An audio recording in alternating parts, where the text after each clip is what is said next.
Guys, ang gulay ko ngayon ay puso ng saging at saka mayroon po siyang halo na ibang gulay at saka yung shells. Mayroon po siyang halo na shell. Ayan po guys, oh.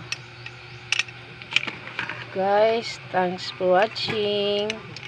At sana po lagi niyong tangkiligin ang aking mga i-upload na video. At doon po sa hindi pa po nag-subscribe, subscribe niyo po ang aking video. So ayan guys, yung gulay ko na puso ng saging na may halong shells or banisil sa amin Maguindanao. Ayan oh. Ayan guys, oh. Ayan.